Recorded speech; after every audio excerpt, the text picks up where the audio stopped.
صلی اللہ علیہ وآلہ وسلم، لوگ تم سے پہاڑوں کے بارے میں دریافت کرتے ہیں، کہہ دو کہ میرا رب ان کو راکھ بنا کر بکھیر دے گا، پھر زمین کو ہموار میدان کر چھوڑے گا جس میں تم کوئی نشیب و فراز نہ دیکھو گے۔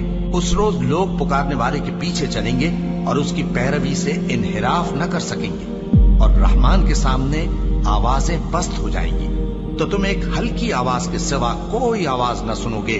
اس روز کسی کی سفارش کچھ فائدہ نہ دے گی مگر اس شخص کی جسے رحمان اجازت دے اور اس کی بات کو پسند فرمائے۔ جو کچھ ان کے آگے ہے اور جو کچھ ان کے پیچھے ہے وہ اس کو جانتا ہے، اور وہ اپنے علم سے اللہ کے علم کا احاطہ نہیں کر سکتے۔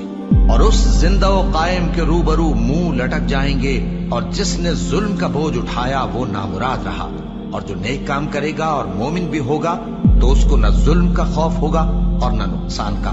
اور ہم نے اس کو اسی طرح کا قرآن عربی نازل کیا ہے، اور اس میں طرح طرح کے ڈراوے بیان کر دیے ہیں تاکہ لوگ پرہیزگار بنیں یا اللہ ان کے لیے نصیحت پیدا کر دے۔ تو اللہ جو سچا بادشاہ ہے، عالی قدر ہے، اور قرآن کی وحی جو تمہاری طرف بھیجی جاتی ہے اس کے پورا ہونے سے پہلے قرآن کے پڑھنے میں جلدی نہ کیا کرو، اور دعا کرو کہ میرے پروردگار مجھے اور زیادہ علم دے۔ اور ہم نے پہلے آدم سے عہد لیا تھا مگر وہ اسے بھول گئے، اور ہم نے ان میں ارادے کی پختگی نہ پائی۔ اور جب ہم نے فرشتوں سے کہا کہ آدم کے آگے سجدہ کرو تو سب سجدے میں گر پڑے مگر ابلیس نے انکار کیا۔ اس پر ہم نے فرمایا کہ آدم، یہ تمہارا اور تمہاری بیوی کا دشمن ہے، تو یہ کہیں تم دونوں کو بہشت سے نہ نکلوا دے، پھر تم تکلیف میں پڑ جاؤ۔ یہاں تم کو یہ آسائش ہے کہ نہ بھوکے رہو نہ ننگے، اور یہ کہ نہ پیاسے رہو اور نہ دھوپ کھاؤ۔ پھر شیطان نے ان کے دل میں وسوسہ ڈالا اور کہا کہ آدم، بھلا میں تم کو ایسا درخت بتاؤں جو ہمیشہ کی زندگی کا باعث ہو اور ایسی بادشاہت کہ کبھی زائل نہ ہو؟ سو دونوں نے اس درخت کا پھل کھا لیا تو ان پر ان کی شرمگاہیں ظاہر ہو گئیں، اور وہ اپنے اوپر بہشت کے پتے چپکانے لگے۔ اور آدم نے اپنے پروردگار کے حکم کے خلاف کیا تو وہ اپنے مقصد سے بے راہ ہو گئے۔ پھر ان کے پروردگار نے ان کو نوازا تو ان پر مہربانی سے توجہ فرمائی اور سیدھی راہ بتائی۔ فرمایا کہ تم دونوں یہاں سے نیچے اتر جاؤ، تم میں بعض کے دشمن ہوں گے، پھر اگر میری طرف سے تمہارے پاس ہدایت آئے تو جو شخص میری ہدایت کی پیروی کرے گا وہ نہ گمراہ ہوگا اور نہ تکلیف میں پڑے گا، اور جو میری نصیحت سے منہ پھیرے گا اس کی زندگی تنگ ہو جائے گی، اور قیامت کو ہم اسے اندھا کر کے اٹھائیں گے۔ وہ کہے گا کہ میرے پروردگار، تو نے مجھے اندھا کر کے کیوں اٹھایا؟ میں تو دیکھتا بھالتا تھا۔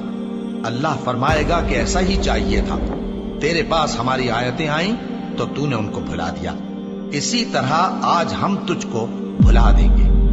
اور جو شخص حد سے نکل جائے اور اپنے پروردگار کی آیتوں پر ایمان نہ لائے، ہم اس کو ایسا ہی بدلہ دیتے ہیں، اور آخرت کا عذاب بہت سخت اور ہمیشہ باقی رہنے والا ہے۔ تو کیا یہ بات ان لوگوں کے لیے موجب ہدایت نہ ہوئی کہ ہم ان سے پہلے بہت سے فرقوں کو ہلاک کر چکے ہیں جن کے رہنے کے مقامات میں یہ چلتے پھرتے ہیں؟ عقل والوں کے لیے اس میں بہت سی نشانیاں ہیں۔ اور اگر ایک بات تمہارے پروردگار کی طرف سے پہلے صادر اور جزائے اعمال کے لیے ایک میعاد مقرر نہ ہو چکی ہوتی تو نزول عذاب لازم ہو جاتا۔ بس جو کچھ یہ بکواس کرتے ہیں اس پر صبر کرو، اور سورج کے نکلنے سے پہلے اور اس کے غروب ہونے سے پہلے اپنے پروردگار کی تسبیح و تحمید کیا کرو، اور رات کی کچھ گھڑیوں میں بھی اس کی تسبیح کیا کرو، اور دن کے مختلف اوقات یعنی دوپہر کے وقت بھی، تاکہ تم خوش ہو جاؤ۔ اور کئی طرح کے لوگوں کو جو ہم نے دنیا کی زندگی میں آرائش کی چیزوں سے نوازا ہے تاکہ ان کی آزمائش کریں، ان پر نگاہ نہ کرنا، اور تمہارے پروردگار کی عطا فرمائی ہوئی روزی بہت بہتر اور باقی رہنے والی ہے۔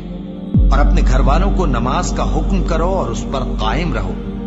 ہم تم سے روزی کے خواستگار نہیں بلکہ تمہیں ہم روزی دیتے ہیں، اور نیک انجام اہل تقوی کا ہے۔ اور کہتے ہیں کہ یہ پیغمبر اپنے پروردگار کی طرف سے ہمارے پاس کوئی نشانی کیوں نہیں لائے؟ کیا ان کے پاس پہلی کتابوں کی نشانی نہیں آئی؟ اور اگر ہم ان کو پیغمبر کے بھیجنے سے بیشتر کسی عذاب سے ہلاک کر دیتے تو یہ کہتے کہ اے ہمارے پروردگار، تو نے ہماری طرف کوئی پیغمبر کیوں نہ بھیجا کہ ہم ذلیل اور رسوا ہونے سے پہلے تیرے احکام کی پیروی کرتے۔ کہہ دو کہ سب نتائج اعمال کے منتظر ہیں،